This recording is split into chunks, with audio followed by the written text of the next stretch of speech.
classify in three big categories, and this is really complex answer because they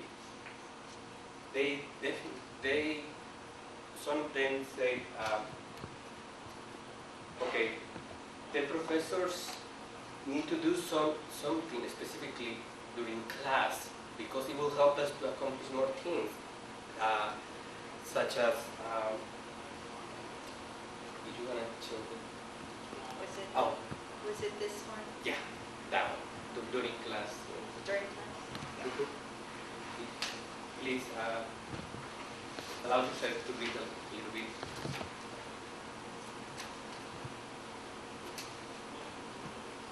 Everybody see that?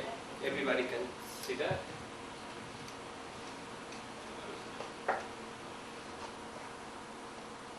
Okay, is it during class, after class? This is after class. Mm-hmm. When you mean after class, what do you mean? Not during class.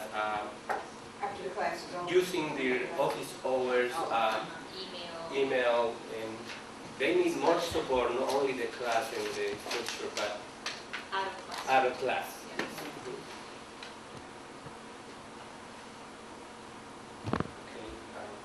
Any questions about these particular answers? No? Which slide do you want to go to?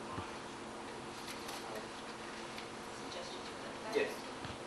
And also students make some specific suggestions for the faculty.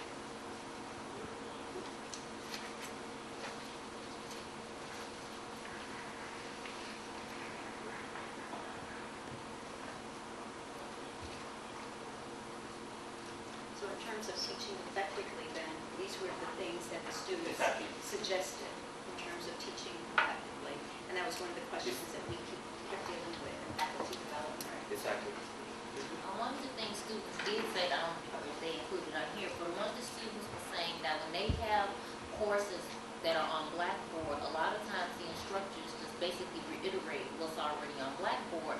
So it doesn't keep them engaged. So a lot of times they may not go, or they go, but they don't really pay attention because they're not interactive.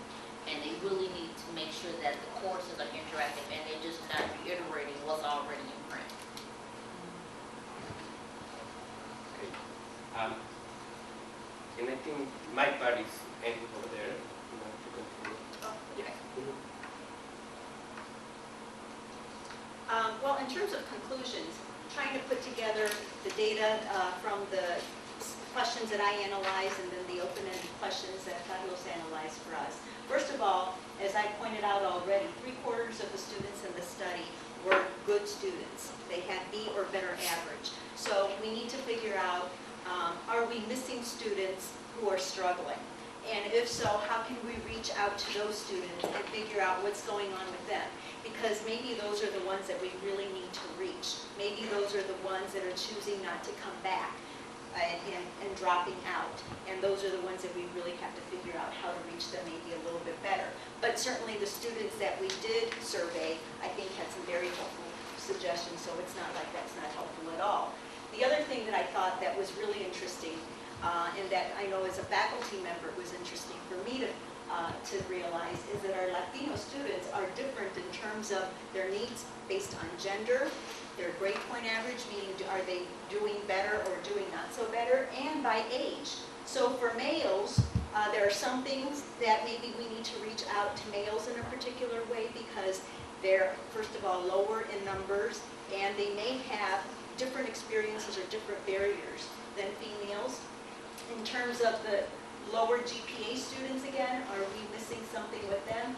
It seems that at least based on what we saw, they seem to be having some struggles, some barriers in terms of family support and friend support and all those kinds of variables. And then older students too.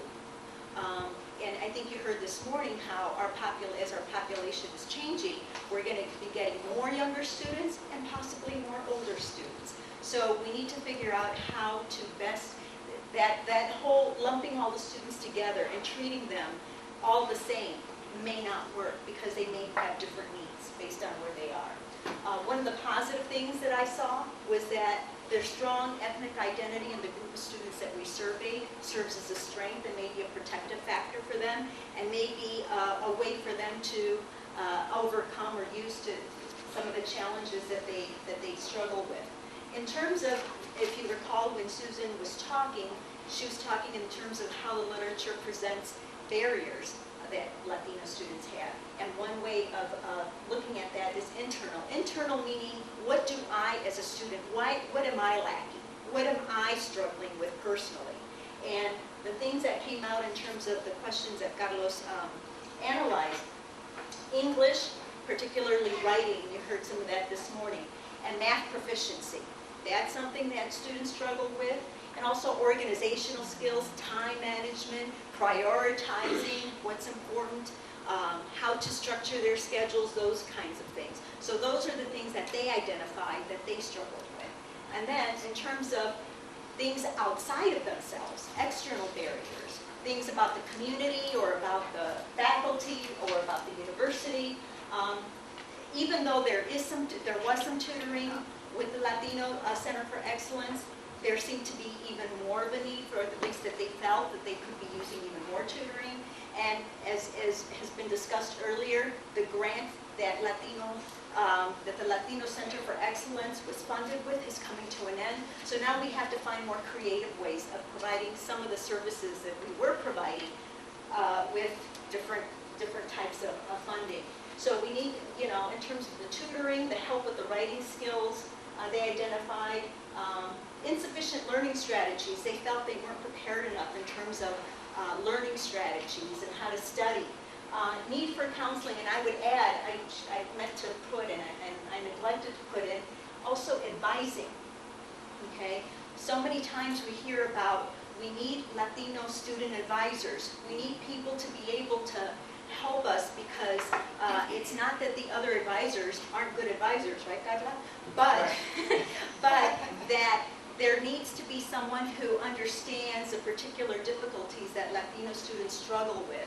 And certainly in terms of bilingual advisors, it would be great for students to be able to understand themselves with someone who can understand them.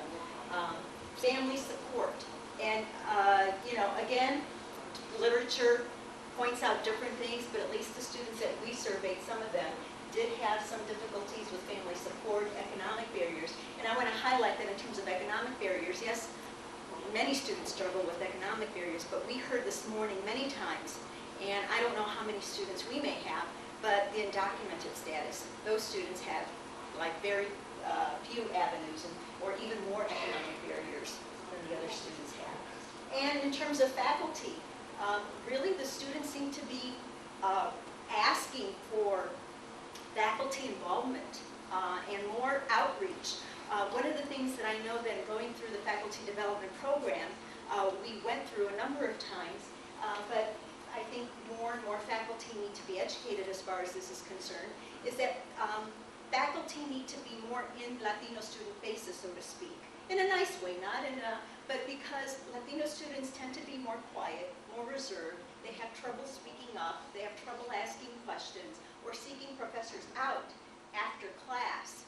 They find it like, oh, the professor won't have time for me, the professor's really busy, I'm just, a student, and so I think to kind of overcome that a little bit,